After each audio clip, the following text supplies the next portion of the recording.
Yak Gadget, made in America, based outside of Nashville, Tennessee. Yak Gadget offers all kinds of storage accessories, quick mount motor mounts, anchor systems, track mounted accessories, even paddles. Go to yakgadget.com and get your kayak decked out for your next trip out on the water. The 153 Bait Company, based in Troy, Ohio, make everything from plastics to custom painted hard baits. Hook 'em hard and hook 'em often. All of our baits are made to order, and all of our hard baits are hand painted to order. So go to the153anglers.com to place your order today. This segment is brought to you by Jig Masters. Step up your game with high-quality performance jigs, spinner baits, buzz baits, and more from jigmasters.com. And always, when in doubt, get the jig out. You're listening to Bass Fishing for Noobs on the Paddle and Fin podcast with your hosts Ryan Milford and Sean Lavery.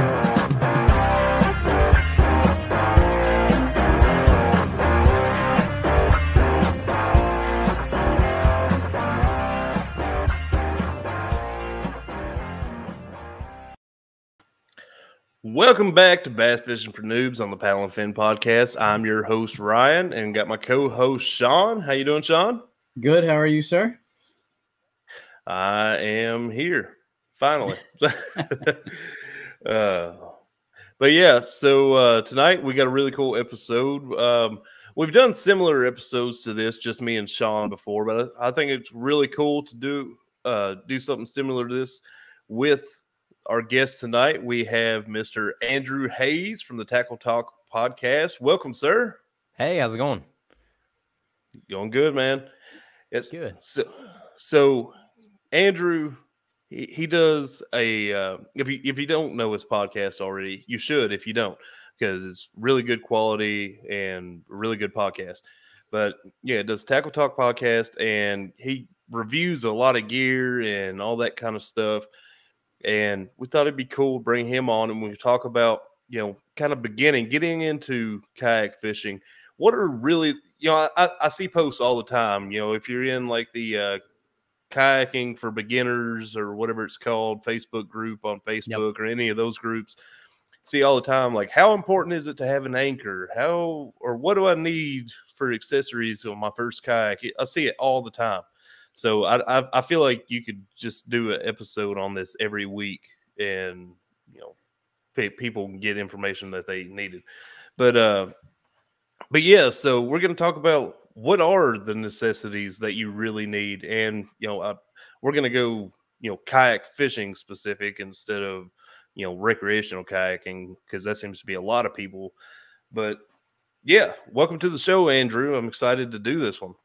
Hey, appreciate it. I'm excited to talk kayak fishing too, because I talk about it a little bit on the show, but obviously you guys are super kayak heavy, and I fell in love with it like probably 6 years ago when I started kayak fishing. And I tell people till I'm blue in the face that the best investment I think that a mid-level angler can make is your first kayak, because I don't care where you are in the country, you're going to be able to get to 20 times more spots than the dudes that are on the bank that are going to get. You're going to get to 20 times more spots than the dudes in boats can get to, because you can get shallower, you can get back in the nitty gritty stuff that they can't get into. And I know most of the big fish that I've ever caught my entire life have been back in coves, have been flipping, stuff like that, not out in the middle of, a main state park lake. So, you're getting back to the places where you're actually getting to the better fishing that people on the bank or people in boats just don't have access to. So no, I'm excited to talk kayak fishing. I wish more people would take the jump. In this past year, I think you saw a lot of people take the jump almost out of necessity, because there wasn't anything else they were allowed to do except go outside and fish or kayak or things like that. So then you saw the kayak shortage, and we're still kind of recovering from that. But, there's still plenty of places you can go to look for kayaks. The stores are starting to get stock again. Facebook Marketplace is now just flooded with kayaks because all these people bought them during the pandemic, and then they kind of realized, I'm going back to work, going back to my normal stuff. That was fun for a year, but I'm not going to stick with it. So no, I'm excited to talk some kayak fishing. Yeah. Well, I gave you a little bit of an introduction, but obviously you know yourself better than I know you. So why don't you give people a little background on you and who you are? Yeah. I'm a Midwestern angler to the bone. That's like what I am. I talk about it a lot because it's true. I fish not the best water in the world in terms of big bass, in terms of quality and quantity and stuff like that, but we make do with what we've got, and definitely thankful for the water that we have around here. So I don't have like any cool fishing story on like why I got started or how I got started or anything. My grandparents both fish, both my grandpas did, and you know, my paternal grandfather, I guess, got me probably into it more than anything. He was a big bass fisherman. So just, you know, from the time you're growing up, it was something you recreationally did. If we went down, they had a trailer in Florida right off the Harris chain. So like we would go down there and you'd fish in the canals and stuff. And then you'd come back up here and fish the creeks. And that's kind of what I grew up fishing, was creeks and really small rivers. And, you know, just from there, it kind of blossomed. I was a recreational angler probably till age, I don't even know, like right when I graduated college. And then from college on, I really kind of caught the bug and I went deep into it. And I just made that change from recreational once every, you know, couple weekends to eat, sleep, and breathe bass fishing. So I've been at that for a couple years now, and it's one of those things, once you do it, you don't turn back. So I enjoy it. I've definitely caught more of the smallmouth bug than the largemouth bug over the past couple years. We have a great river system here in Dayton. There's 4 or 5 rivers to choose from. And it's a fishery, I think, that used to get overlooked, and now I think it's probably getting maybe a little too much publicity. For it's not as good as I think people think it is. Now we have a couple hammers around here that just they know they've got it figured out. They post pictures all the time. People are like, holy cow, Dayton is like a smallmouth mecca. It's like, no, it's not. There's just a couple guys that got it figured out really well. Brad but Hicks. It's fun. Yeah, Brad has got it dialed in. There's a guy around here, Ryan Dahl, that, you know, is got just smallmouth pictures for days and knows what he's doing and has it figured out. So they're definitely shining a light on Dayton, which is cool because you're seeing more and more people get into it. You're also seeing your spots get a little bit more crowded. So that's the other end of that. But no, it's awesome. And I love it. I firmly believe that angling is one of the best, I don't know, I guess addictions that you can get, and substitutes for some other stuff that it kind of keeps you out of trouble a little bit and keeps your mind, you know, if you're going to be laser focused on something and addicted to something and think about it all day long, fishing is a very healthy habit to get into too. So I enjoy it. You can see on my back wall here too, fishing, hunting, pretty much the 2 things that take up like 90% of my free time. So no, I enjoy it. I was talking to Sean before we got started that I'm kind of ashamed of that bass on my back wall, but it's back there in the background anyways. A reminder, that's an actual skin mount. So I killed that fish and took it home and got it mounted, and it was just the biggest fish I'd ever seen at that point. It's a little over 6 pounds. And, you know, I panicked and I took it home and I mounted it. And now that's probably the reason that I'm such a you know, conservation heavy person, or catch and releases. Like I regret every day looking at that fish. And I was like, I wish that fish was still in the body of water I caught it from, and its genes were still going and everything. So that, I don't know, it taught me a lot of lessons and that's probably the fish that really did just help me turn that corner. I was a pretty recreational angler, and then I was crappie fishing one day around here with a 5.6 ultralight, probably 8-pound test, and a 1/16 ounce rooster tail. And that puppy took me for a ride for about, I don't know, a couple minutes to get it in. And I thought for sure I was going to break off. I thought there's no way I have the leverage to get this fish in. And I did. And I mean, that was it. It was over. Yeah, but that was fun. Holy cow. That was the coolest thing I've ever seen in my entire life. It felt like a whale on the other end of an ultralight. And I was like, this is a pretty good way to go. I think I'm probably going to dive into this. Yeah. And the way replicas are these days, you know, like you can get a good replica made and everything. You know, I feel the same way as you do about my bass I got back here on the wall. You know, these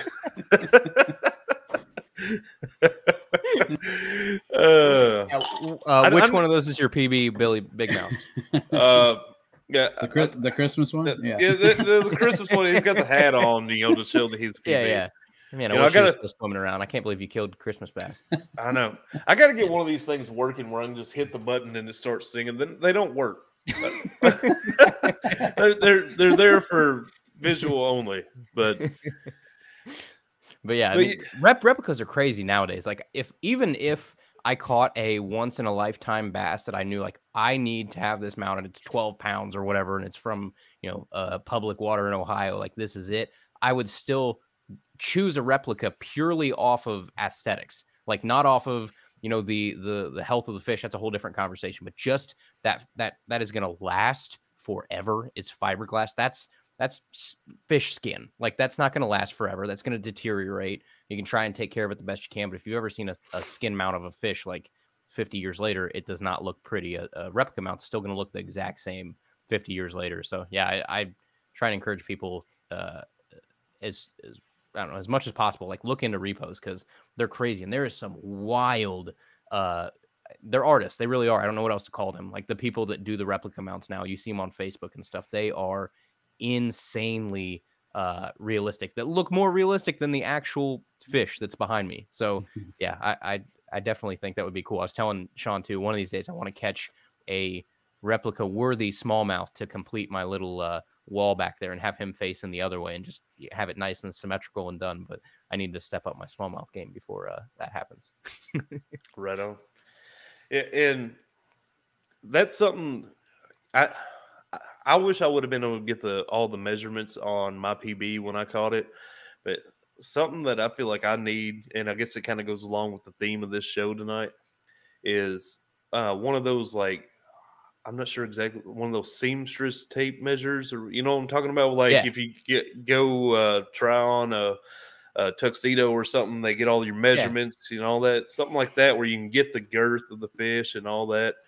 I need to carry one of those with me just for that reason, in case I ever break my PB, which will probably be like years from now. But I broke that one 2 years ago, maybe. Like the biggest fish I've ever caught here in Ohio was 612, and I caught that 612, and I did all my measurements in fishing line, where you wrap it around, cut it, and then I put it in my right pocket. And I was like, all right, that's the girth. Did the length. Put it in my left pocket. That's the length or whatever. I had a scale, so at least I had that part right. But for length and width and everything, and then I had just showed up. I was like, all day long, I'm checking my pockets. Like dear goodness, please let these 2 pieces of fluoro still be in my pockets when I get home. But yeah, it's So now that's not even my PB. It's just a random fish. But again, it's the fish that's on the wall that taught me not to do that again, and lit that spark in me. So I think I told this to somebody else, but I was like, if one fish had to make the sacrifice for me being a better angler for the rest of my life and taking this seriously and making sure that every fish swims away healthy, then I don't know. I guess that's a good consolation. Yeah, I think that's a fair trade. Yeah. I think everybody, makes mistakes. So, you learn from it. So, I mean, I've killed fish by accident just by gut hooking them. And so, I mean, I know I didn't purposely do it, but you're gonna. It's just part of the sport. You're gonna kill fish every now and then. So that as long as it's not from something that you could have helped. So as long as it's not you abusing the fish while it's out of the water, if you holding the fish wrong, jacking its jaw sideways and breaking its jaw, or you keep it out of the water too long, you put a hook into its gut so you can take a picture of some lure that you get 10% off of so that you can impress your pro staff position or whatever. Like as long as you're not doing that, you're right. I mean, we've talked to, I had my buddy Shane O'Gorman on a couple times, who's an aquatic biologist, and we've talked about that before, of like there is a difference. Fish mortality happens regardless, but it's just a matter of could you have helped it or could you not have helped it? Was it you being irresponsible, or was it just a fatality of the game and that's going to happen? And Shan said it too. It's like worst case scenario, you gut hook a fish that was not your fault. You did everything you could. You tried to let that fish go. That fish is going back in the ecosystem. That fish is going to be turtle food. It's going to be, raccoon food or something. And it's all part of the cycle. But, if it was just from pure ignorance or, doing something that you shouldn't have been doing, that's a whole different story. Right. Yeah.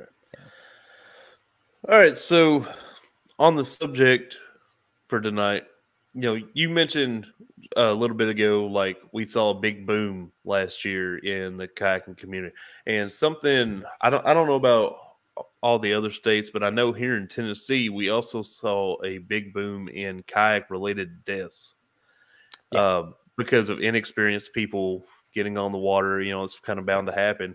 So something that I preach and several others on here, Paddle and Fin, preach is PFD.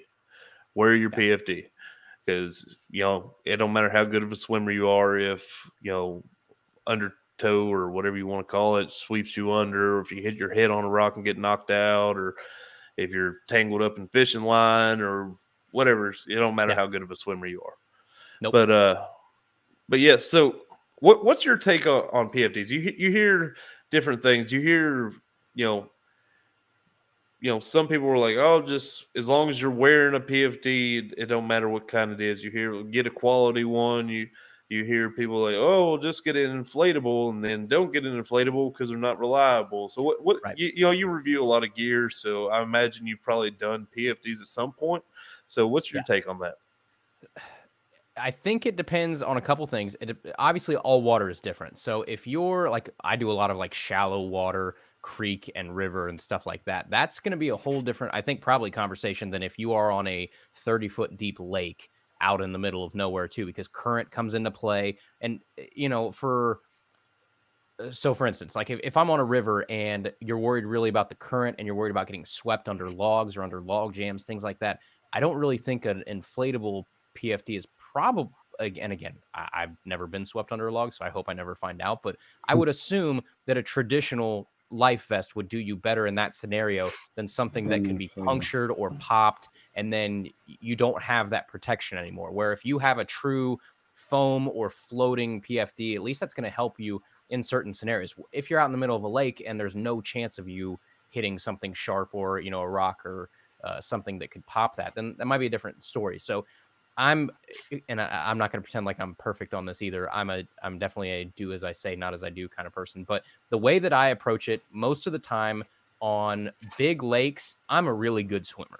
So like I am fully confident in my ability that if I fall over, as long as I don't have gear on me that is going to hinder my ability to swim. So that's a whole different conversation too. If you're wearing waders while you're in the kayak, you need to have an actual true PFD on. I don't care if it's inflatable or whatever. You need to have something on at all times, because if you fall in the water with waders on, and those waders are strapped up here, as soon as that fills in water, you're sinking. You cannot swim hard enough to carry yourself and your body weight and waders full of water that are keeping you down in big boots and stuff like that. So that's a whole different conversation. If I have waders on, I'm always going to have a life vest on. But if I don't have waders on, I'm out in the middle of a lake, then, I'll be a little bit more lackadaisical about that, because I feel like if I fall over, yeah, you might lose some rods or something, but I can swim and I'm good there. If I'm in a river, though, I am polar opposite. You will see me on the river. I may take my life vest off just for a little bit more, being able to cast and flip and stuff if I'm in very, very calm water. But as soon as I get anywhere near current, that thing goes on. So I'm one of those guys. A lot of times I'll have it kind of on like the back of my chair, and I'll put it right here if I'm in a spot that I think I can take it off and kind of, be a little bit more lackadaisical. And as soon as I get anywhere near current, boom, that life vest is going back on. So that's kind of how I approach it, kind of best of both worlds. And again, that's with me. I'm a very good, strong swimmer, and I still know my limitations. Anywhere you get around current, or you get in these sketchy spots where there is a chance that you can flip, there's a chance that even if you get flipped, like you said, you can't swim in that current. That current is going to win. And if you're around bends where there's submerged timber, if there's timber you can see, we've had some really sketchy run-ins on the river, me and my buddies, where there's been spots that I've times, probably on a handful of occasions, where I've been scared like this could turn out really bad in a couple seconds if I don't make a split decision to turn my kayak one way or to get around this branch, especially with timber. That's the worst part, is getting pinned. That's where I get scared more than anything. I don't really get scared too much on the water, sweeping too much, especially if I have a life jacket on. But if you get pinned, I don't care if you have a life jacket on or not. It's not going to help you too much. So yeah, it's one of those things. Know your own risk, know your own limitations and things like that. But anywhere you're around current or around danger, you should have that thing on at all times. And that's probably where you need to decide, is a traditional one or is a flotation device better? Because you're right, not only could it pop, it could not work too. It's a risk you take with a mechanical inflatable PFD. Is yes, it should work, but do you want something that should work in a life or death situation, or do you want something that will work in a life or death situation, just might be a little bit more uncomfortable? So it's a personal decision, but bottom line is, if you're not just out in the middle of a very, calm lake or something, you should probably have a life jacket on at all times. Your personal preference on which one you want to go with. And I will say the manual inflate PFDs, I'm not a big fan of those. Can break. Yeah, I mean, it could. It could very easily break on when you need it most. So, and not only that, if you get knocked out or something, you can inflate it. Yeah. And something else I do want to say after what you said about the lakes is be careful with that, because regardless how good of a swimmer you are, if a boat is coming and don't see you and hits you, that could save your life at that point, because you can't really control that situation. Yep. But and it's and the other thing to think about too is, like, you're thinking, oh, okay, if I fall over in the middle of this lake, like, I can swim back to my kayak. Like, what if that's not an option? What if your kayak had a small leak in it that you didn't know about? I've sank a couple kayaks before. So really, what if that and then what happens? Okay, you're out in the middle of a lake. Are you sure that you can swim to the nearest, shore, or and then you're, like you said, you're swimming through boat traffic. So yeah, life jacket.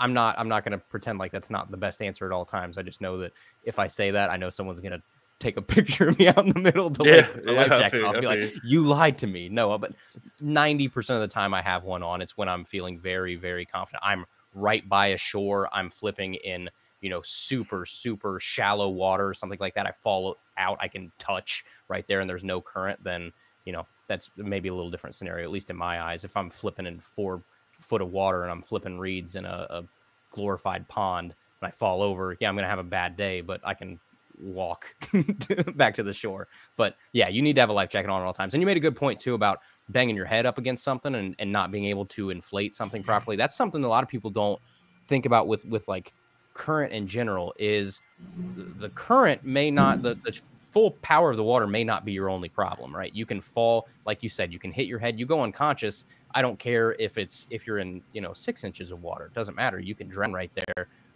And I think a lot of people, it takes a teaspoon, right? Yeah, and until you get into a point where you've actually, I've waded, probably 100, 200, 300 miles worth of rivers in my life. And when you get to a point where you are almost being swept away in like shin deep water because the current is so strong, you realize really quickly that I could have really underestimated this, and I could have walked out in something waist deep and I'd have no shot. That is, and not only is it going to sweep you away and you're thinking, oh, okay, but it's still shallow. As soon as I get swept away, I can just stand right up. You're not gonna be able to stand up on slick rock while that thing is pushing you. You're just gonna keep tumbling. You can't catch yourself. You don't have like a nice, bar to grab onto or have a stick or something. You're grabbing it at, KY jelly. Like, you don't have anything to grab onto. It's just, it's gonna be a bad time. So no, I'm always more cautious than I should be, I think, especially wading too. But when I'm in a kayak and you get to a point where I see riffles, a tenth of a mile away, that life jacket is going on if I didn't have it on already. When I've heard you talk about wading before on your show before, and I've had the same experiences with that too, where you think you're in 2 foot of water and you take one step and all of a sudden you're, waist, chest, or over your head. Like it doesn't look like it, but it's there. And, those are the perfect kind of examples when, you just have to respect the rivers and, lakes too, but the rivers 10 times more so, because I've heard so many stories and, you hear the headlines, of people totally taking it for granted and bad things happen. So, and especially, I know I touched on it before, but if you're wearing waders, it is a whole different ball game. If you fall in, if you go above those waders and those waders fill up, it is, I don't care how strong you are. I don't care how good of a swimmer you are. It's a totally different ball game once those waders fill up. So be careful on that too. And I'm not a big fan of people wearing waders in general while they're in a kayak, like just because of that reason. Like if you're in a kayak, get some other form of dry on you. I know there's like different suits and stuff you can get that will keep you dry. You don't need to wear, especially big heavy duck waders like I wear a lot of times. Like you fall over, you're done. There's not much you can do there. So be careful. And with wading too, go out when the water's low at first, the very first time you wade any sort of new stretch of water, because you need to learn the lay of the land. You need to learn where the drop-offs are, where, okay, yeah, it's really low right now and it's up to my chest. I probably don't want to go here when the water's up another 6 inches or a foot, because I know that hole is over there. So yeah, be careful. Fall is usually the best time for me to go and explore new places to wade or new places to kayak, even because the water's down a little bit and you get a little less danger. You can explore a little bit more, see the bottom a little bit better when you're in those kind of drought times. Wherever you live, that's a great time to just get in the water and start walking or get in a kayak and kind of go explore, because you can see the lay of the land a lot better than you can in the spring when things are blown out a little bit more. But you also made a good point about people the kayak deaths and stuff that we saw this year. We saw a lot here in Dayton too. Again, we have 5 rivers, so there's a whole bunch of kayak liveries. There's a whole bunch of recreational people going out on the lake and the rivers that aren't normally out there. And I don't think I'm lying when I say this. I think we had 5 or 6 kayak deaths in the Dayton area over the past year. I don't think a single one of them was an angler, because anglers, for the most part, respect the river. They know the way the river works. They know the dangers. Most of the time, it's usually those recreational people that run into trouble, because even if the water is up, we know this because we're on the river all the time. If the water is up 6 inches, that can make the difference between that one sort of sketchy part where you go around the tree and getting pinned in the tree and dying.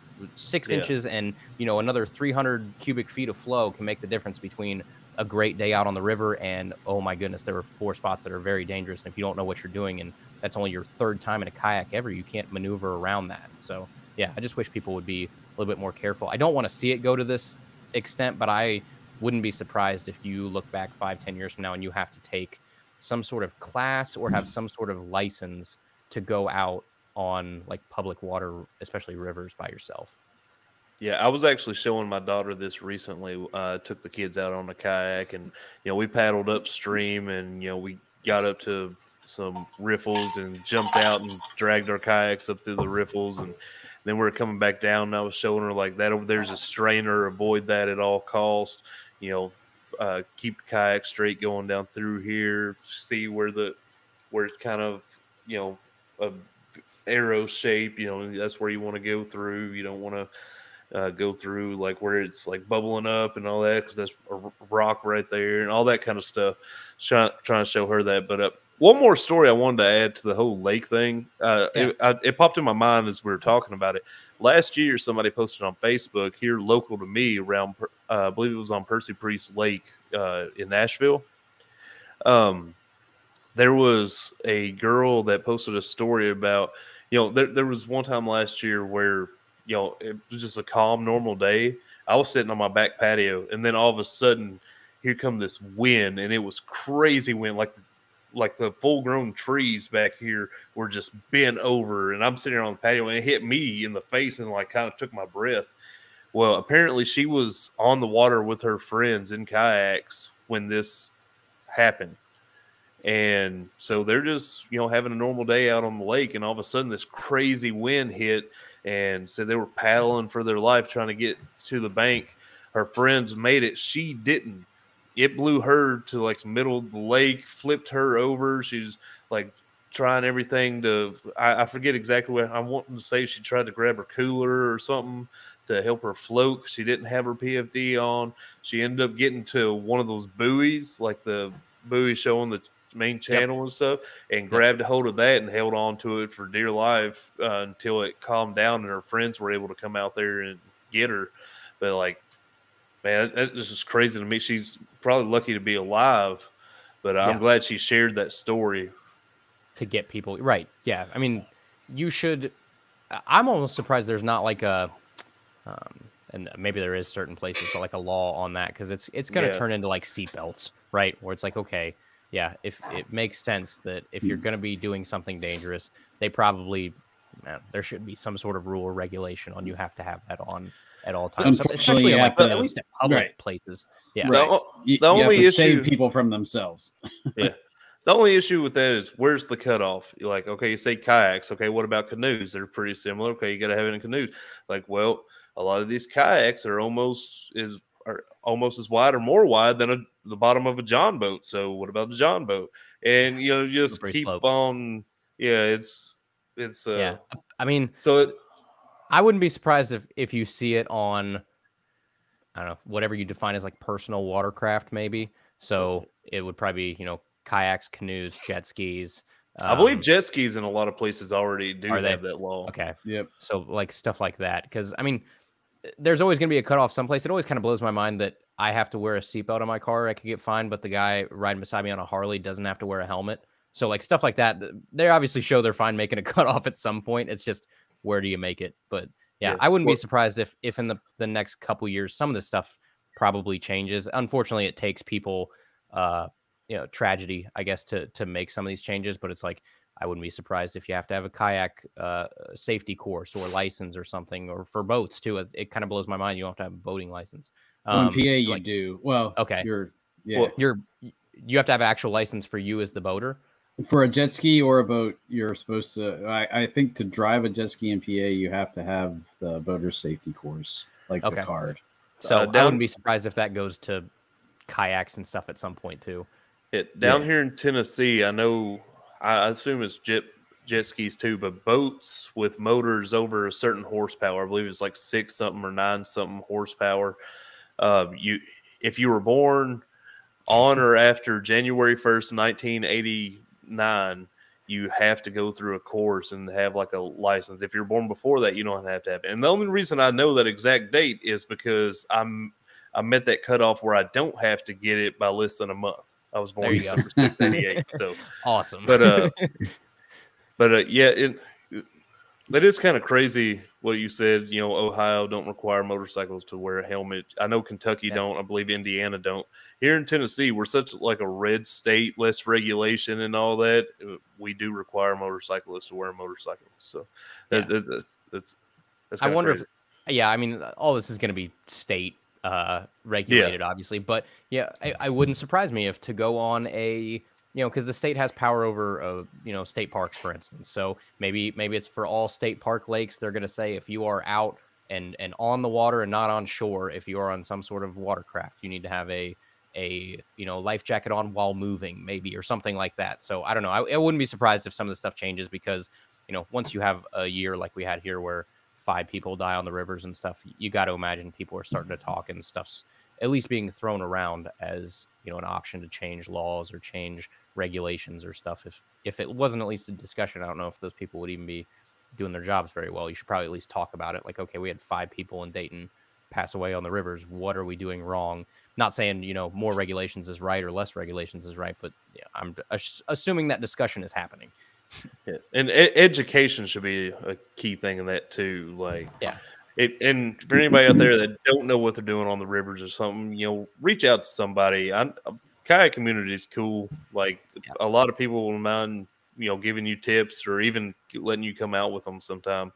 They might not show you all their hot spots, but like as far as the basics of navigating a river or something would be cool. But yeah, I didn't mean to make this like half an episode on, Pfd safety and all that. No, it's a good thing to talk about though. It really is. It is. But yeah, we got some other stuff to cover. So what are some other things that you feel like are, like, I guess, necessities when you're first getting into kayak fishing? What's some true necessities you need? So I would say like bare bones. Like when I first got into kayak fishing, it was kayak, paddle, life jacket, net, and I'd say that's it. Some ratchet straps probably, but to put it in your vehicle. But no, kayak, paddle, life jacket, net. I think once you have those, because I'm assuming if you're an angler, you already have rods, reels, lures, lines, stuff like that. Setting that aside, just to specifically go kayak fishing, that's it. Like there's nothing else that you absolutely need. There's some stuff that makes it obviously a whole lot better, a whole lot easier. And, as you evolve as a kayak angler, you're going to want some of these things, but bare bones, what would you guys say? You can probably get into this with a decent starter kayak. Now, keep in mind, not probably what you guys are fishing out of, not what I'm fishing out of, but a decent starter kayak that will do the job and get you to places that you weren't able to get to. A paddle, a life jacket, and a net for $500 or $600 probably. Yeah. I'm talking like a Pelican. I'm talking in today's market, I know around here in Tennessee, like even those Pelicans are going for about that by themselves. But you can look into a deal here and there. But yeah, for in general, I would say that's about right. My first kayak, I think, was $350. I'm pretty sure is what I paid for it. It was an Ascend A10. They don't even make them anymore. Those like the Ascend sit-in kayaks that were just pure recreational kayaks. I didn't know what I was doing when I bought my first kayak, and I bought this one because it was the cheapest one at Bass Pro.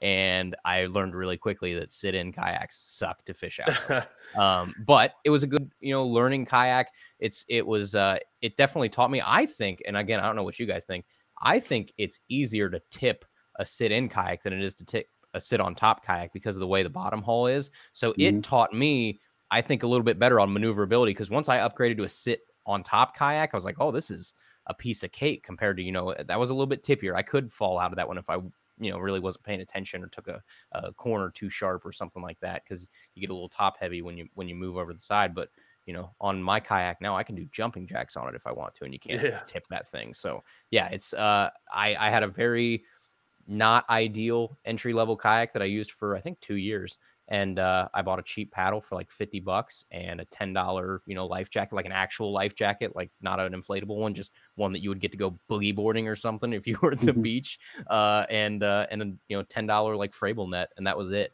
And once you do that, I think that's smart. I think it's probably smart to don't jump into a Hobie right off the bat. Don't jump into a Jackson right off the bat, because make sure you're going to stick with it. Make sure you enjoy it and like it, because I'm sure there are people that try kayak fishing for the first time and just whatever it is, if it's the fear of it gets in the way, if they're not a swimmer or they don't like being out on the water, the instability of that kind of stuff, or they just maybe there weren't as many spots to take it as they thought there would be or something. I'm sure there's some people that get into kayak fishing or think they're going to and then don't stick with it for one reason or another. So don't sink $2,000 into your first kayak. Go out there like you guys are talking, like start with the bare bones minimum to get you guys going. And then there's other stuff that obviously we'll talk about probably here in a minute that you're going to want to add on to that kayak once you say, okay, I'm sticking with it. I like it. I've fallen in love with this. I'm going to dive in and I'm going to rig this thing up and we're going to make this a true fishing machine. Yeah, I completely agree with you. I started out, I paid my buddy like $200 for his Pelican Challenger 100. Now, what you were saying about the sit inside, sit on top, I've never been in a sit inside before, so I can't You're speak lucky. on that. Don't do it. Yeah. But yeah, it was a little sit on top. One thing, the worst part about that kayak was the seat. It was like you sit on the kayak asleep in 15 minutes. Well, my back, it hurts me anyways, so this had a terrible backrest on it. So like after a while, after a full day on it, like I was sore the whole day, next day, barely able to stand up straight, but it got me on the water. And one thing I will say, I think it's great to start out in a cheaper kayak. The cost can be so high getting into it initially that, kind of keep it as low as you can at that point. But two, like kind of find out what you want. At that point, you probably don't know much about this kayak's good for rivers. This kayak's good for lakes. Do I want to open floor plan on it? Do I want like a center console? Do I want a pedal drive? Am I eventually going to want something that I can mount a motor to? You don't know all that initially, so something cheap to get into it I think is great. Just remember that there are much better kayaks out there that are much more stable, much more comfortable, much more maneuverable, much easier to paddle, or all that. So if you like it, just like it in that cheap kayak, when you get a good kayak, you're probably going to love it. That's a good point too. There's something to be said for like starting in a Pinto and working your way up to the Cadillac and not being a 16-year-old that's just given a Cadillac. You appreciate the Cadillac a whole lot more if you started out in the Pinto. So that's kind of where this is going too. It's like once you get used to that terrible 10-foot sit-in $300 kayak, when I upgraded my first sit-on top kayak, which was still nothing special, it felt like a $50,000 sports car. It's like, this is amazing. This is so much better. I got used to the worst it could be, and from here on out it's gravy. So that was the same thing. I upgraded from that A10 to a 10T, which is still an Ascend kayak because there weren't many places to buy one around here. It was like $500 to sit on top, bare bones, didn't come with anything mounted or anything like that. So like you said, open floor plan, that was a really good middle kayak for me because it taught me really quick what I wanted to add, what I didn't want to add, what I liked, what I didn't want to like. And that gave me a chance to kind of customize on my own at the beginning with like PVC pipe and stuff like that and make your own stuff and really, I don't know, kind of redneck rig that one to say, okay, when I do get my forever kayak or my next, big kayak, here's what I want to look for. I realized really quick that I did want a center console. I didn't, I had all this space in between my legs and I never, ever crossed my legs. I never used that space. When I stood up, I realized my feet were far enough apart that if there was a console there, it wouldn't bother me. So that's a good point too. Some people stand a little different. They stand with their feet close together, and that center console is going to suck. So all that kind of stuff was nice. If you get a cheaper open floor plan, sit on top kayak to start too. That little 10T was actually pretty nice for that. And then once I got my next kayak, I knew what I wanted to look for. And you're right, seat is the other thing. If you have a choice, get a kayak that's got like a metal frame seat. Yes, like that's exactly. how I always you don't want describe one it. that's like molded in and it's just an indent for your butt. Like you want an actual seat with a backrest, especially if you're going to be going for more than an hour at a time. It will be a lifesaver, and that will prolong all of your fishing trips tremendously. If you can get one that's at least got a seat that has a frame, maybe like a what was that stuff? Kind of like a canvas bottom that you sat on, and it almost looked like a lawn chair more than anything that you slide in. So look for that. That's a good point too. My dad had a Pelican that had like just the molded seat. I mean, his back was killing him after a couple hours. And if on that note, if you can find them, if you're looking for an entry level, fishing kayak, and want a decent seat on it, I haven't actually sat in it myself, but it looked like a decent seat. If you can find them, I saw at Walmart they had, it's like a Lifetime, I believe. Yeah. And it's one of their models that they already have. I won't say like one of the Teton or whatever, but it's whatever it is, Angler edition. And it's got like the nicer seat on it and all that. It looked pretty cool. I was actually going to pick one up for my daughter, and because I'd seen it, talked to my wife about it, and we're like, yeah, let's do it. So went there and they were sold out, but it was like $350. Like you can't beat that for. Yeah, here it is right here. Yeah, it's price. a Lifetime Angler fishing kayak, sit on top, 52-pound kayak, $299 in stock, delivered from Tractor Supply Company. Like that's all you need to there get you go. started. Yeah, it really is. Yeah, and I believe it showed it. It comes with a paddle. Look at that. yeah, I believe it did.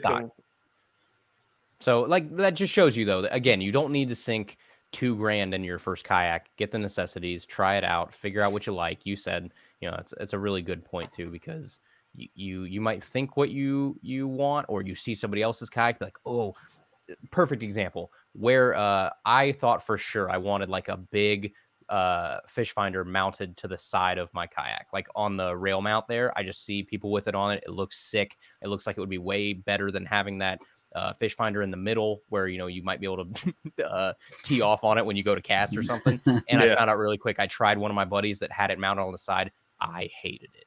I couldn't stand it. And I would have sunk, a couple $100 into buying that and put it on my kayak, and realized really quick that just was not for me. I didn't like it when I was sitting down and trying to cast, and it was on either side, because if it was on my left side, when I was flipping, it was annoying. When it was on my right side, when I was just main casting, it was annoying. I didn't like that. I found out really quick that in the middle, as long as it's not coming up like, more than a foot and a half up, I like it in the middle more than on the side. So again, nothing wrong with, if you've got buddies that fish, try their kayaks out and just see what you like and don't like too. And maybe you don't have to cause yourself a headache and you think you know what you want, and then you put it on your kayak and you hate it.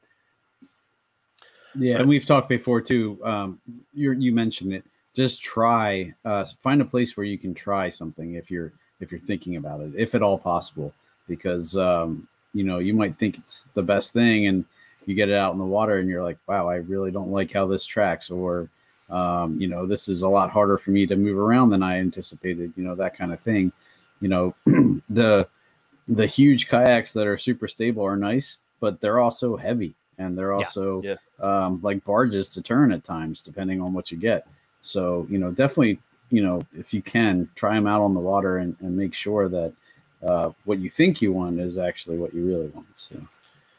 And that's a good point too. Even if you can't get it on the water, if you're in like a big store or something, you mentioned one that's really important. Pick it up. See if you can lift that thing, or see if it's able to be transported, because you're going to look at like a 13-foot kayak and be like, that looks great, that would be awesome, and then you try and pick it up, you're like, just kidding, I can't move this to save my life. So it's transportation is obviously a big part of it. At least sit in it too, because again, it comes back to comfort here. Sit in it, get a feel for like, okay, how far away are certain things, how far away is this compartment, can I reach this, are the where the seat is compared to the where you put your feet. Now, most of those are adjustable, but still that kind of stuff. Make sure you can sit in it and it feels okay too, because there is some stuff that you can kind of help with if it doesn't track right. A rudder. I got my very first rudder maybe like 3 months ago, something like that. Makes a world of difference. It was because I got a Feel Free Lure 10, which doesn't it's not very speedy and it doesn't track the best, but it's very stable and I like it. And that rudder made a huge difference on it. So that kind of stuff too. You might be able to fix some of that. I always kind of hope anyway that if a kayak is a big name brand and it's mass produced, it can't be terrible, right? You would hope that, I mean, you're not going to get something in the water and you're going to sit in it and it just turns completely right all the time. Like it's a, it's a mass produced kayak that has a following and have people that like it. So that's at least the nice part, is you're not going to get out there and be like, this doesn't go forward at all. Like it does go forward at all. It just might not be, completely fine tuned to you or how you want, but it should still do fine. I think sometimes we overthink a little bit of that too much. True. And something, I feel like we kind of take for granted that we already know some of this information. So for somebody like brand new, when we're talking about how it's tracking, we're talking about, like, for instance, my second kayak was a Vibe Seaghost 130. It comes stock with a rudder on it. My dad's first kayak that he got because he wanted to start kayaking with me was a Ocean Kayak Big Game Prowler 2. And they're almost identical. Those two kayaks are almost identical. There's little differences, but his don't have a rudder. His kayak does not track worth a damn. Like, and what we're talking about with that, when you're paddling this kayak, the front end, if it don't track well, it's going left to right, left to right, left to right. Where my kayak with the rudder, I was able to keep it. I paddle left side, right side, left side, right side. I could keep the nose of that kayak going straight the entire time. It's kind of like when you drive a car that needs like a tire rotation or, alignment or something, where you let go of the wheel on the interstate and it slowly veers to the left all the time, slowly veers to the right. That's the same thing is tracking. It's like you want a kayak that when you let go of the wheel, it goes straight. And, right or wrong, yes, the more you pay for a kayak and the nicer kayak you get, supposedly the better it should track. But there's all kinds of stuff too. It's the length of the kayak. It's the width of the kayak. It's how big you are versus the kayak, or how you. I have a problem where sometimes I tend to lean to the right a little bit. It's just something that I do in my kayak, and I catch myself doing it all the time, and that will make a difference on how it tracks. So it could be weight distribution inside the kayak, all that kind of stuff. But yeah, I mean, for the most part, you want a kayak that when you paddle once and twice to the left and the right real fast, and you're trying to go straight, that it will, for the most part, stay going straight and not veer, to the right or to the left pretty bad. And most of the time, most of them are okay. Now, when we say like a kayak tracks terribly, usually yours might be a different case, but usually I mean it's fairly minor. It's not like I paddle and try to turn right and it goes left. Like it's at least it does for the most part what you want it to do. It's just if you go 10 foot and you let it glide, it starts to go a little bit to the left. Yeah. But yeah, and so I guess to move on a little bit more here, since we're kind of getting short on time, is the paddle itself. I know people get what's in your budget, but for me, I'm to the point, and people hear this, and I know I was like, whatever, get a quality paddle, and at the very least, get one at the right length that you need. I had this case just recently. I went fishing with a buddy. He's in a cheap kayak. He had like this little 230 centimeter paddle you get from Walmart. I'm in pedal drive, so I was like, what? Here, try my paddle. I've got the 250 centimeter Yak Gadget paddle, and I really prefer 260, but I really like that Yak Gadget paddle, so I've been using it, and I don't have to use it that much because I'm in a pedal drive. So I was like, here, you take my paddle, give me yours, try this. Because he's paddling all day, I'm barely using it. Well, the first thing he said whenever I handed it to him was like, dude, that's really long. Like, that's too long. I'm like, no, that's what you need. Yeah. And, hey, after probably 30 minutes to an hour of him using that, he's like, I've never went this fast in a kayak before. Like he was able to do it faster in his short paddle. He was smacking the side of his kayak and stuff like that. He wasn't doing that anymore. And, you know, he loved it. It's lighter, so, you know, less fatigue and all that. So I don't know how y'all feel on like a beginner, like, you know, get what you can afford. But if you can afford like $100 to $150 paddle for a starter, that's what I recommend. What about y'all? You go ahead, Sean. You go first. That's where I started. I my first kayak was a Tarpon Wilderness Systems Tarpon 100. I bought it on AustinKayak.com, you know, act.com, and it came with a angler paddle. And I that's still the paddle I use today, even though my Hobie came with a paddle, and I still prefer the angler paddle that I got as part of that package. It was probably maybe $125, maybe $150 paddle. But it's telescoping, so I can I can adjust the width for the kayak that I'm in, and it's not crazy heavy. Now I still, at some point, it is on my bucket list to upgrade my paddle to a carbon fiber or something lighter. But I pedal again a majority of time as well, so it's not something high up on my bucket list. There's other things that are definitely higher, but. Yeah, it's not as important for the ones that have pedal drive because you're not using that paddle that often at that point. But if you're going to be paddling all day, that's what I'm saying right there. If you're going to be paddling all day, like I feel like you really need to invest that extra money if you've got it. So this is where I'm a terrible person to ask on this, because I will be 1000% honest. I've been through 3 kayaks. I'm still using my, I think it's 230 centimeter, very short. Oh, you're one of those too. I feel like I called you out on accident. I'm still using my orange Ascend, like $50 paddle from Bass Pro from day one, and I have almost purposefully not used my friend's nice paddles because I don't want to open Pandora's box and have to go buy $150 paddle because I know it's going to make a big difference. And this thing is heavy. It's awful. I almost like make a joke now where like I take it and I'll ask whoever I'm going with, be like, feel how heavy this paddle is. Like, this paddle is super heavy and it's too short. I have a sit on top kayak now where I'm in a seat that goes up, right? I'm in the feel free. So I have that big gravity seat. I need an even longer paddle now because I'm up higher than I normally was. And I'm just too cheap to go buy a new one. And I'm still using that same paddle. It's heavy. It's terrible. It feels awful on my hands. It's got that kind of like almost, I don't even want to call it textured, but after a while, that bad, whatever they use, aluminum, I'm assuming, gets to the point where it gets rough and it almost like makes the hair on the back of your neck stand up when you just grab the paddle. Like a nail on a chalkboard kind of feeling. Yes, it's exactly what it is. And it's awful, but I'm still using it. I know as soon as I go down that road, it will probably be one of the best things I've ever bought. I just haven't done it yet. It's going to be the same thing as like you use lead for your whole life and then you use a tungsten flipping weight for the first time and then you can never go back to a lead weight again because you tried tungsten and you saw, holy cow, I can feel every twig and every, you know, rock under there. I know it's what's going to happen with paddles eventually.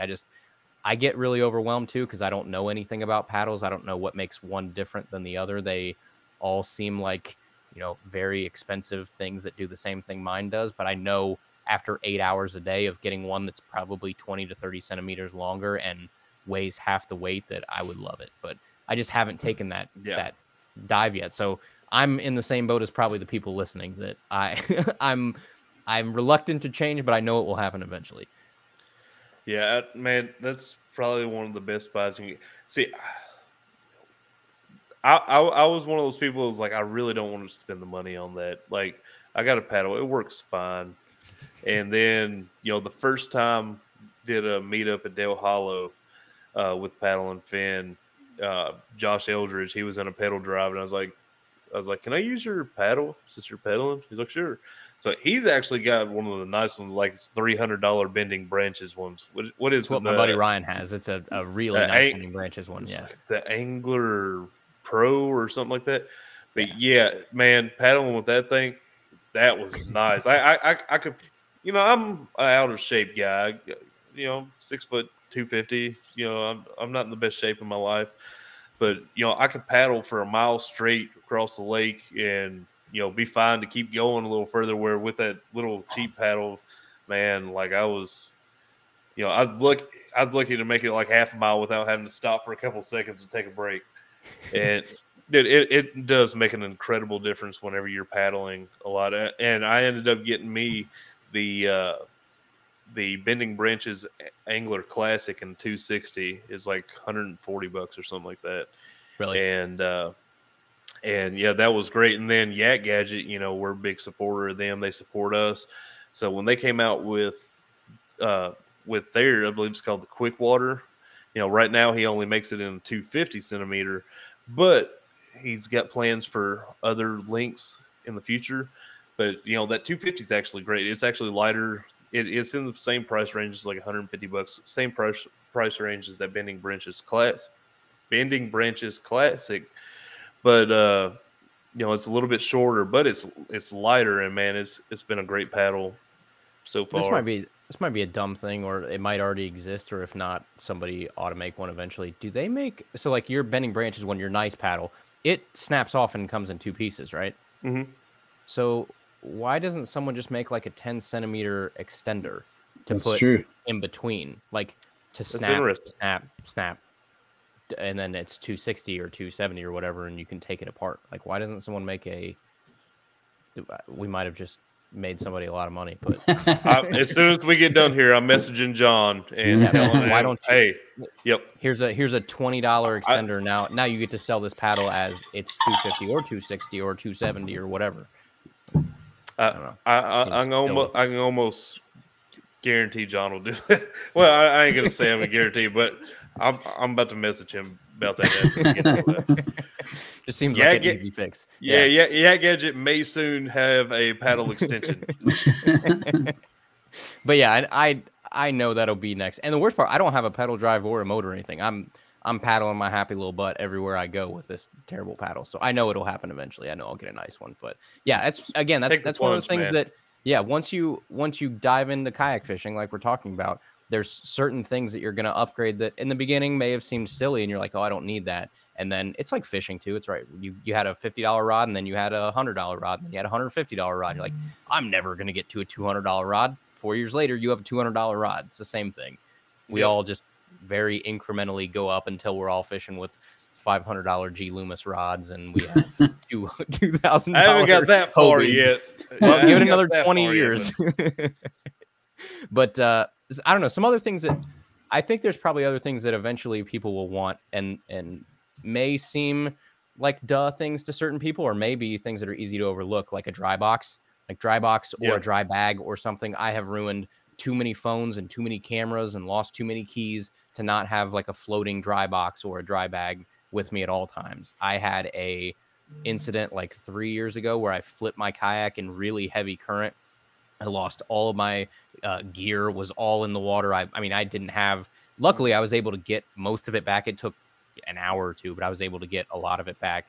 But I had my phone, keys, and wallet all fall into fast moving water in different areas. And I had to go in and try and find them and feel around with my, feet and go down a little bit. And anything that floated, I had to swim down and grab and come back. And it was an absolute cluster. So I said from that day on, I will always have a dry box that can hold my phone, keys, wallet, and anything else that if you are to tip over, or you are to, to flip your kayak, the most important things will float and you can go retrieve those. And then even better, if you can put those on some sort of like lanyard or something that attaches to your kayak, because then you obviously worry about if it floats downstream, finding it, you'll be able to find your kayak when it floats downstream. So you'll be able to get your important stuff back. So like a dry box attached to your kayak is almost a must for me at this point. A cart or some sort of cart system, once you get a heavy kayak, is a game changer, whether it's something cheap you make out of PVC pipe and, 2 wheels from Harbor Freight, or whether it's like a nice, kayak cart or something. You need something to transport probably that can then either fold back up or store on your kayak somehow to just make your life easier. Electronics are one of those things I didn't think I would have for a long time, and then I bought a Striker 4 and love it just for being able to tell depth more than anything, and be able to find drop-offs and ledges and stuff like that. It's all I use it for. What else? A milk crate was one of those things that seemed kind of like Yeah, if you have one, great. If you don't, you don't. Once I put a milk crate in the back, I was like, why did I not have this back here before? It just, it triples the amount of storage you have because you have walls that you can build up to now, and you're not held by the threshold of your kayak. Anchor is something I'll probably ask you guys about because I am still in the process of figuring out what anchor system works for me and how I do it. I've had an anchor trolley for a while, just like the old school like rope thing on the side. Absolutely hate it because I'm almost tipping myself over at this point trying to work it, and I have such a heavy anchor. My buddy has an anchor wizard, and I've never wanted something more in my entire life. I think I'll probably end up with that next, where you just crank it down and crank it back up. What do you guys do for anchor systems? Sean loves his anchor wizard. I don't like it. I want it to work so badly, but I'm getting much better. But the gearing on it like you crank it open to let it release, and then, but if you let it go too far at all, like I'm talking a fraction of an inch too far, you can't crank it back down without taking it apart. Like once you open it and there's like some washers in there that give it its tension. Once you open it past that, every once in a while I'll get lucky and be able to crank it back down. But 9 times out of 10, it's kind of done for that trip. And I have to take it off my kayak, take it apart and tighten it back down again. Now, like I said, I've gotten much better at doing that. But the first probably 5 times I took it out, I'd have 2 anchor drops, or I'd even bump it with my elbow, knock it loose, and then you just can't tighten it again. So, and also I don't have, because of the way my Hobie is, I don't have a spot on the front for the chute, so I didn't even buy the chute with mine. So I dropped mine off the side, which isn't ideal, I know, anyway, but if I need to stop and stay in a position, it at least allows me to do that. But 9 times out of 10, I don't use it, because I'm afraid I'm not going to be able to tighten it down, or I just can kind of pedal and keep myself. It's only when I'm right. It's only when I want to stop to retie or something, I'll just knock or drop the anchor over, and that's about all I use it for. So is it something like I don't know what the inside of them looks like, that like a lock washer or something can fix, or is it? Well, it's like a stack of different washers, and just the way. And I even reached out to the guy who, because it's just a single guy. Guy. And he's like, you just have to learn, to be careful when you let it loose, because if you take all the tension off of it, make it so that it works right. I know that's it. It looks like it should work perfect, but just in my experience, until I kind of got the hang of it, it was more frustrating than anything. So weird. It just seems like it would be so simple and so easy. You just crank crank one. Why can't it just be like? Why do you even need a wash system? Why can't they just tie it to the spindle and just crank in and crank out? I don't understand. I think it's just because it's supposed to be kind of geared, so you just kind of crank it open and then lets it just fall, like free fall. Oh, it's just free fall. Yeah, got it. And then I would probably go in there. I know what I would do then. I would just go in and tie it off and be like, no, I'm cranking it down and cranking it up. And I know it defeats purpose of whatever feature they were trying to put in to just free fall drop it. But if that's what saves me, then the only thing is then you might run out of line, I guess. Maybe I don't know how much it can hold, but it holds a lot of paracord. Yeah. See, mine, I've got an anchor wizard myself. See, mine, I haven't had the issue that Sean has. I smack mine, let it untwist, and then my anchor falls down. And then, if I try to just tighten it by the handle, then it'll just keep spinning. What I got to do, I got to grab my anchor line and hold it tight, and then start cranking, and then it'll catch and tighten back up, and then I can anchor it up and all that. But I rarely ever use an anchor. There's one situation where I use that anchor. I don't get out on the river a whole lot. I should get out on it more because it's 5 minutes down the road, but I don't get out on it a lot. And the only situation that I use it on is in the river. My kayak, I got the Jackson Bite FD. It's got a molded in handle directly on the front of my kayak, so I don't use the chute either. I just thread it through that. I just run the line straight through there. When I set it up, I hook my anchor like after I done went through there, I hook it on there on the front of my kayak. And so while I'm facing upstream, I'll let my anchor down to kind of hold me in current so I can sit there in current and fish the current. And that's the only time I ever use an anchor. And I just really don't feel much need for one in any other situation personally. Yeah, and I actually come across this question earlier on Facebook. They were asking, like, how necessary is it? And like, it's not really all that necessary, in my opinion. Yeah, I think it depends what you're fishing, for sure. Yeah. I think it can also be dangerous too, especially for beginners. If you're using an anchor in heavy current, it can be bad news. I've had that happen before too. That's my big problem too. Is I'm trying to find the type of anchor that works best for me too, because I have a grappling anchor right now, and I have run into a lot of issues on the river. Because, right, like you said, Ryan, that's what I'm doing with an anchor. I'm going down a heavy current area. I'm turning myself around, dropping my anchor, and I'm sitting there parked at the end of this run and fishing basically upstream like you are. And that's 90% of the time when I'm using an anchor. Grappling anchor works great to grab, not great to try and get off the rock to come, because what you're doing is you're pulling yourself back to it because you can't get that thing to undo, and then you're almost flipping yourself. Sometimes I've had some issues. That's some of the sketchiest stuff I've ever been in, was trying to get back up to my anchor on the other side of it in current to wedge it out of a rock. So I don't think the grappling anchors work best for me. My buddy just has a straight, super dense cylinder, and that's what he drops off that anchor wizard. It almost fits up right in the chute. It's pretty close. And it seems to work really well. So I think I just need to find something small and dense. I know people use those like ones that look like cannonballs or whatever. Yeah, I was about to record the bomb. Yeah. It looked like the old school cartoon bomb. Yeah. And I've actually, I think Brad has one. I'm pretty sure when we passed him on the I river, think he sold it with his last kayak. Okay. I believe. Yeah, unless he got another one. But I actually use a dumbbell that I got at Goodwill. And it's like an old school dumbbell. Yeah, it's like a 5-pound dumbbell that, it looks ridiculous, but it works. Well, somewhat. I would like to find like a different style, because I do have a little trouble if it is on the bottom just right. It'll kind of hold me there in the current, but it's kind of hard to find the right spot to get it on there to like really hold me. Or else it'll just sit there and roll. The current will just roll it down the bottom of the river, I guess. Yeah. I don't. But yeah, I would like to find like a different style that works a little better. I have thought about getting one of those the bombs. Yeah, because I tried like a mushroom. $40. It was awful. Yeah, I don't use a mushroom anchor.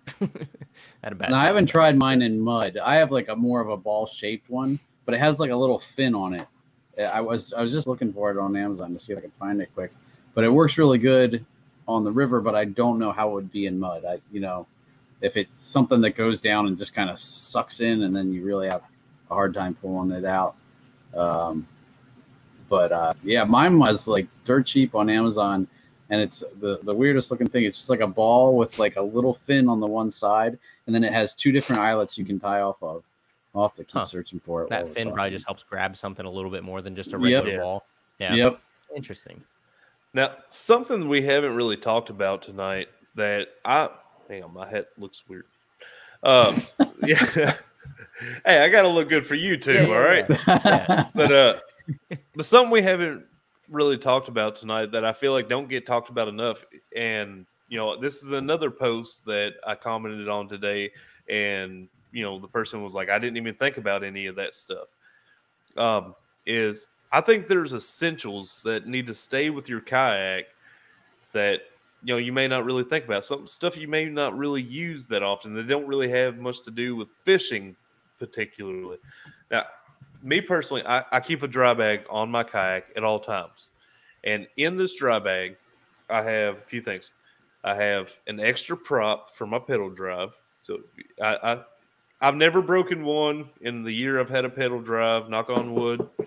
I've never broken one, but if you do, like, it's good to have an extra one. So with that, you want extra tools. I've got like some Allen wrenches and, screwdrivers, stuff like that in that bag. Then I also keep a first aid kit. I've ran into situations where like I cut my toe open or something like that. Yeah, I try to keep my Crocs on if I get out of my kayak and wading in the water now. But yeah, there's been situations where I get out barefoot and cut my toe open on a rock or something, and you might need some disinfectant or something depending on the body of water you're in. And yeah, so I keep a first aid kit. And one of the most essential things that most people probably don't even think of, that to me is baby wipes. Yep. Baby wipes. I knew it was coming. I'm sorry. I don't mean to disgust anybody, but I can't tell you how many times nature has called when I was in nature. And those baby wipes will save you. And you know, I guess you could bring toilet paper, but just remember you're on the water. Toilet paper gets wet. It's kind of useless. Baby wipes can get wet and they're already wet, so it's fine. But yeah, I keep a pack of baby wipes on there.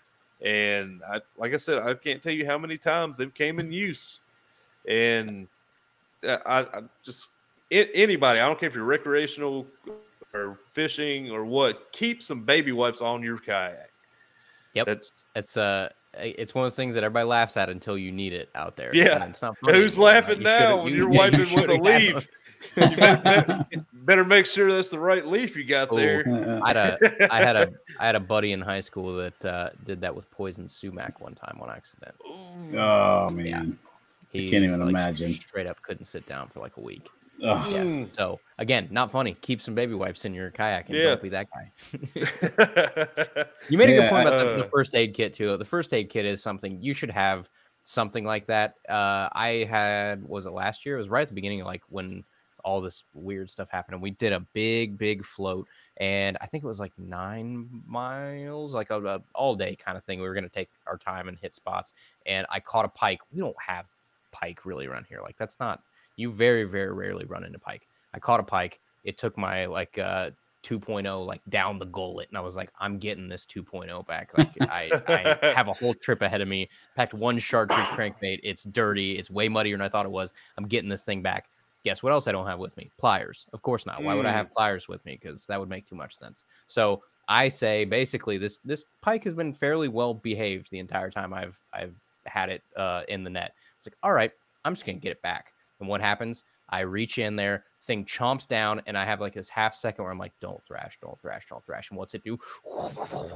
And it just cuts open. I mean, I have a giant scar on my thumb. This thing just sliced my whole thumb completely open with like 8 miles still to go of paddling. I don't have a pedal drive. I'm paddling with this just thumb, just skin, whole thing just hanging off. And I wish I would have had, I mean, if I would have, I swear to goodness, if I would have had like a needle and yarn, I would have sewed it myself. Like it was that deep and that bad. Like I would have done some, crocheting there, and I would have got this thing back together. So like, yeah, if you can keep something, if I had a Band-Aid or something, that would have helped a ton. But no, I'm going 8 miles in gross, nasty, polluted river water with my thumb basically hanging off. So yeah, it was I wish I would have had a first aid kit. And again, if you have a dry bag or you have something that's like, you're making a good point, just something that always stays with your kayak, not something you have to remember to pack every time. Unless, I like right now, my kayak's sitting over here. It's on my the front of my kayak. I don't have like a hatch or anything on there. It's just like a storage area, indented storage area. It's got the bungee straps going through there. It's tucked under those bungee straps, and then where it clips together is going around the bungee strap. That way, if it pops out, it don't come off.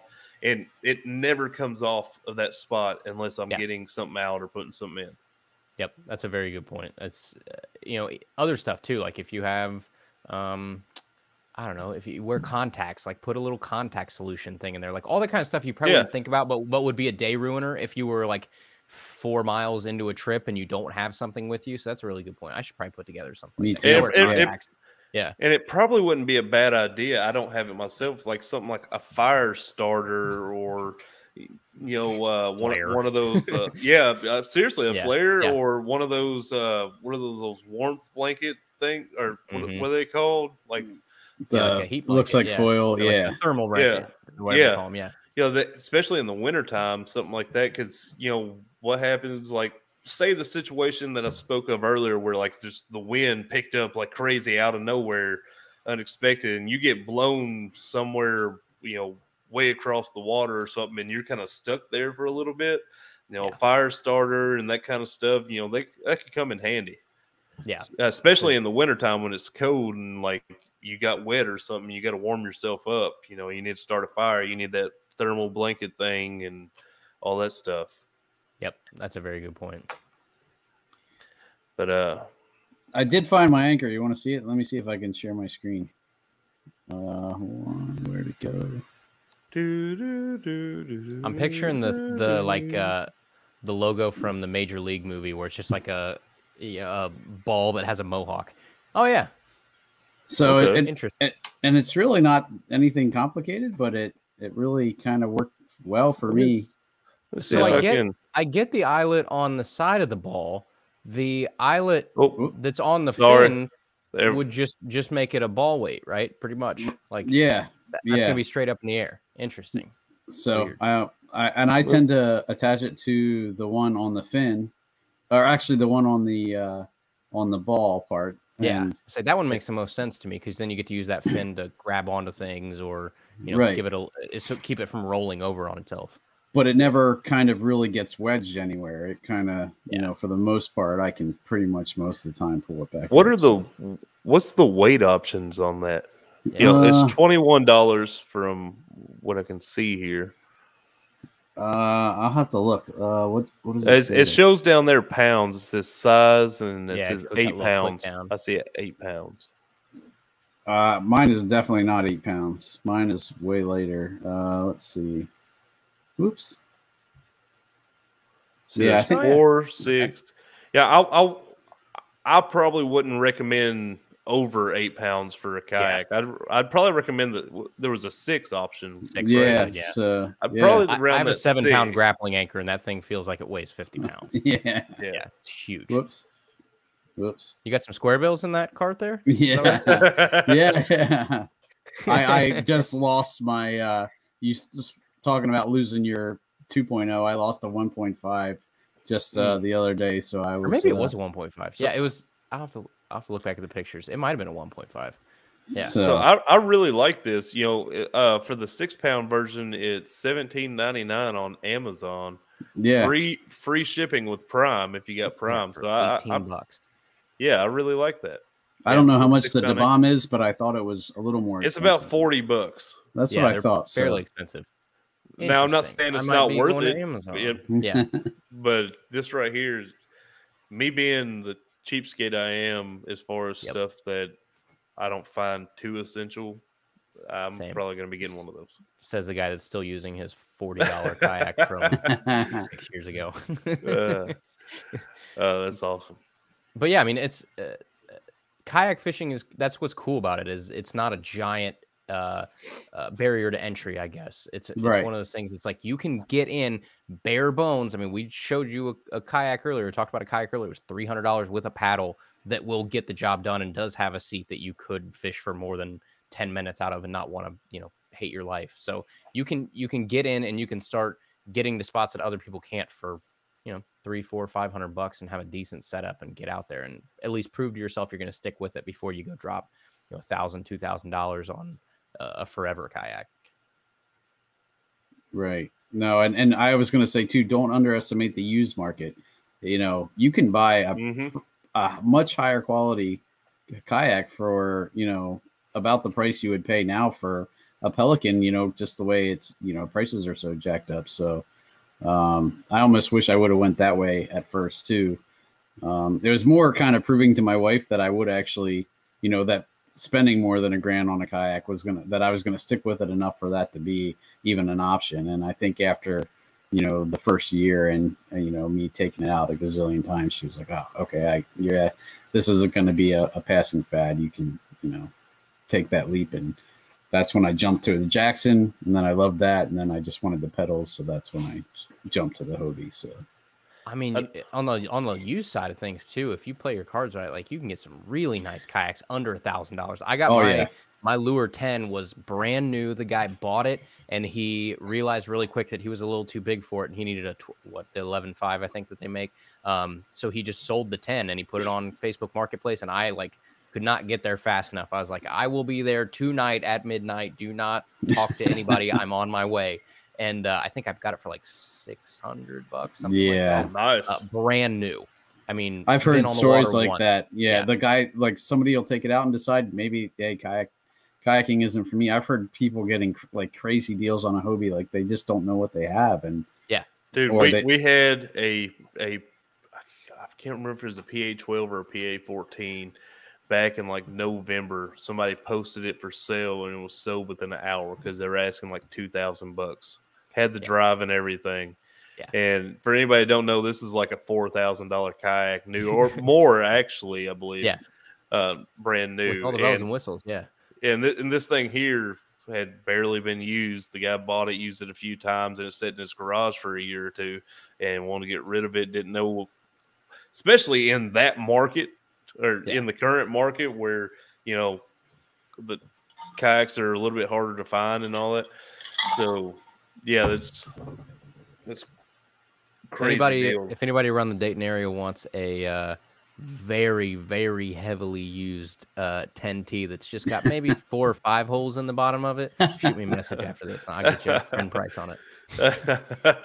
I have my 10T. I kid you not. I talked about I'd sank kayaks before. I've sank that kayak before. We were on a long float. I had patched up holes in this bottom of this thing for probably a year at that point. Like I'd been plastic welding it for a long time, and we're right in the beginning of the float. That sucker just goes down. I was like, oh my God. So all float, I had to basically get out probably every 3 to 4 minutes and drain a full hull of water out of the middle of it. I mean, I'm talking, I don't know, 80 gallons of water, probably whatever it can hold in there. It was a lot of water. It would take probably 10 minutes to drain, and I'd get back in and I'd paddle as fast as I could, and then I'd get back out and drain again just to get back to it. Was maybe the worst kayak day of my life. But you can't imagine paddling a kayak full of water either. That's had to be fun. Well, and it was at the point where like I would stay in it as long as possible to not have to dump it again. And so I would get to the point where that water would get right to the edge of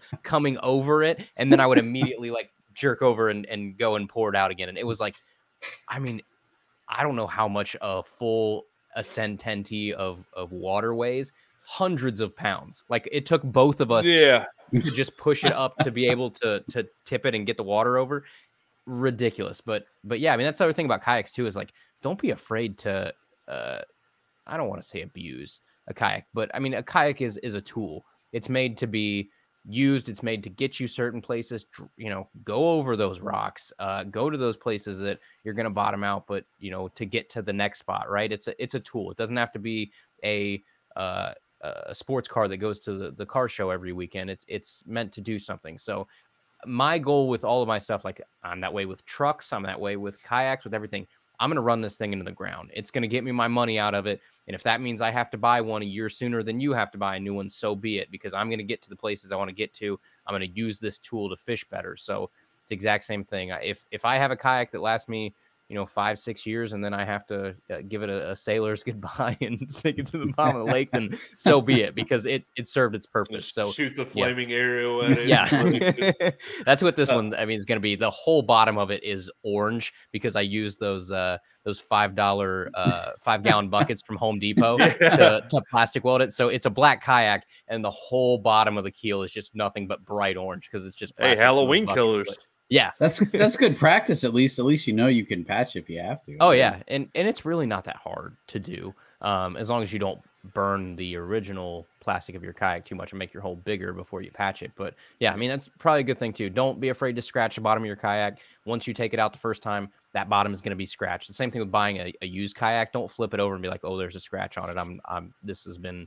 you know, used too much. It's going to be scratched the second you take it on the river. So just, you know, put a keel guard on it, or if you're really worried about it, or, you know, some sort of layer on it. But I mean, these kayaks, especially the nicer ones, are made to be, you know, have contact with the bottom of them and abused a little bit and take some scratches and stuff. That hull is, at least on the good ones, is thicker than you think it is and can take some abuse.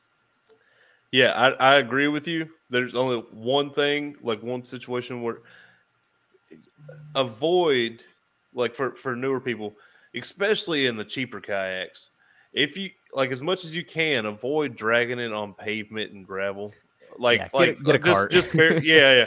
Like in the water, you bottom out a little bit. It's not as bad. You got water in there to kind of like help the situation. But yeah, I've seen so many people like unload it out of the truck and then drag it like 30, 40 feet across pavement to That was me. the boat. And, And that's why the whole bottom of my kayak is orange. But Yeah. just be prepared to fix it if you're going to do that. But that's where we get back to like a cart is a lifesaver.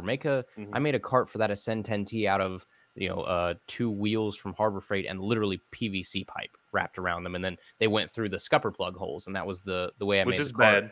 Which is bad. That can crack your scuppers and void your warranty on your kayaks. Well, what do you want me to do? Don't listen to Andrew here. Make me pick. Do you want me to drag it on the concrete, or do you want me to put PVC through my scupper holes? One of them is going to happen. Spend $40 on a cart. $40 on a cart. Yes, don't be cheap like me and buy an actual cart. But did you see that? I think was it Gene Jensen who drug his like a spare bona fide behind his truck for like 15 miles just to prove that you can't really drag a hole into your kayak from dragging it on a boat. I will say with those, they're pretty sturdy because Adam Reiser's really bad about dragging his kayak, and he's got a kayak now. I don't think he ever actually uses it for fishing anymore. But like if he goes he's going to camp out on an island or something, he'll bring it to pull his put all his gear in and pull it behind him. But yeah, that thing there looks rough. It's pretty bad. Have you guys ever used any sort of keel guard or anything on the bottom of yours? I just bought a Burley Pro, the one that goes on the front edge, the leading edge, because where I hit the ramp all the time, I was like, and I saw this and it was like $20. I haven't put it on yet, but that's all that I have right now. And the bottom of mine is pretty rashed up from ramp rash for sure. So. I always wondered how good those things do, like the actual keel guards, they make sense. But I tried to do it with flex tape.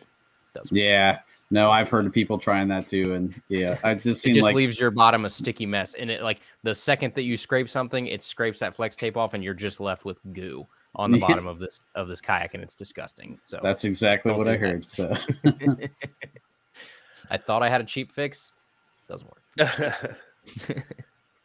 Well, Andrew, we're pushing an hour and a half here. It's been fun, but I think we need to start wrapping it up here a little bit. We're definitely gonna have to get you on again. You say you don't get to actually talk just fishing a whole lot. We need to get you on here sometime and talk like techniques and stuff like that instead of just what gear you need and all that kind of stuff.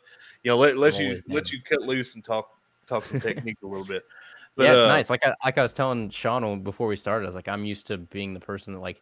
I try and ask if I have a guest on the show, I try and ask questions and talk as little as possible. So it's always odd to be on the other side of that for once.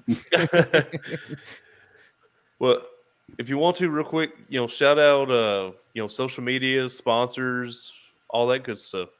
Yeah. It's tackletalkpodcast.com. You can find us on Apple, Spotify, iHeart, Google, Amazon, wherever you listen to podcasts. We upload every single Tuesday. So I usually upload it. I have one that's set to upload here in like 48 minutes. So it usually goes live at midnight for Tuesday. So that way, when you wake up in the morning on Tuesday morning on your way to work, however early you get up, it should be up there and loaded and ready to go. So every Tuesday, we upload a new episode. Some of them have guests on them. We've had some really cool guests before. We've had Ike and Ellie, Bill Dance, Boyd Duckett, Fluke Master, you talked about a second ago. Had Hank Cherry, who just had a heck of a weekend this past weekend again. Yeah. So we've had some cool guests on there, but it's not always a guest. Sometimes we'll do just a straight up episode on, we'll do the top 5 casting rods under $150, or we'll take a piece of gear. We'll take a Shimano Sahara and we'll, really review it and talk about not only how good it is out of the box, but how long it'll last you. So stuff like that. We try and be a fairly well-balanced show. From back when I started this show, I was looking for a show like that and I couldn't really find it. So I was like, I can probably do something worth listening to, hopefully. And it kind of caught on. So it's been pretty cool. But yeah, Instagram, Facebook at Tackle Talk Podcast. My personal Instagram's at Hayes Fishing, Haze Fishing.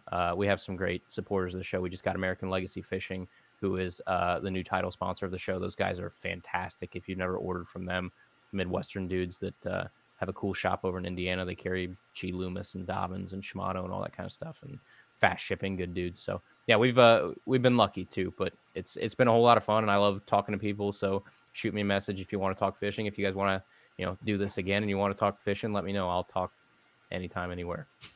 I wanted to say thanks for introducing me to Dark Horse Tackle too, because I've had a lot of fun. I've been meaning to do that. I've been meaning. They have like a cool cool.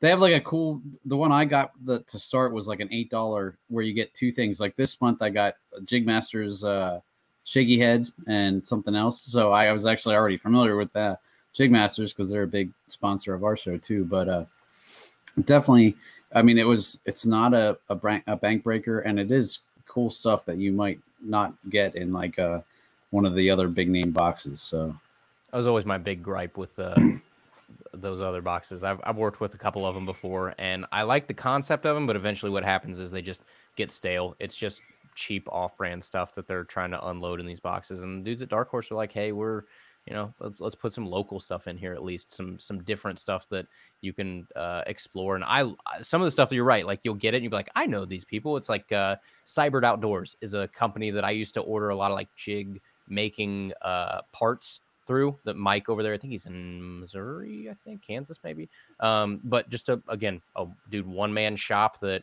will sell you jigs, will sell you parts to make jigs, will sell you unpainted jigs if you want to make your own. And I got one of his flipping jigs in I think last month's box. Like, oh, Mike's jig. Like, oh, this is cool. So yeah, they do a good job of finding companies that you've never heard of. I've actually got one here. I just recorded the episode today. There was one in here.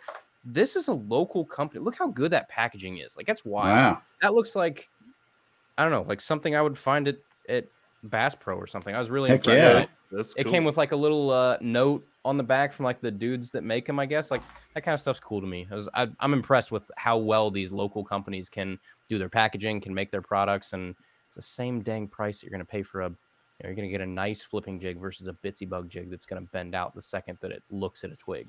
Right. So, yeah, that's cool. It's cool. I've been meaning to do that, but yeah, I appreciate you coming on. Once again, and we'll definitely have to get you on here again, Sean. I dropped the ball at the beginning of this episode. Do you know what this episode is? Is this the 100 or the what was it? This is the 600th episode of Paddle and Fin. Holy number moly. 600. You know what else? The day this release is the 3-year. Third birthday of Paddle and Fin. Paddle and Fin. Wow. Yeah. 3 years. Well, holy cow. 600 shows. Yeah. My goodness. I just uploaded my one a second ago and it was like show 86 or something. I can't remember. 600 shows. That's wild. And you got to think it was like one episode a week for like the first year. And then started. Dude, y'all got shows in different languages. You got all kinds of stuff now. You got hunting shows. You got shows on saltwater. It's wild how many shows you guys have. It's awesome too, because you hit every niche, every person. If you're interested in fishing even this much, you should be able to find a Paddle and Fin show that's, wherever you are, whether it's, I know Brad does a good job with his show with you guys. If you're, new to fishing, what's the Feather and Fin, I think the Feather and Fur. Feather and Fur, the hunting and fishing. Yeah. Yeah. So like that kind of stuff is cool too. So if you speak Spanish, I saw you guys had a Spanish show. So, you should be able to find something hopefully on Paddle and Fin that you want to listen to. If not, you may need to take a look internally because they've got all the bases covered. Right. So kudos to you guys. It's awesome. Yeah. Appreciate that. And yeah, so happy third birthday to Paddle and Fin. Hey.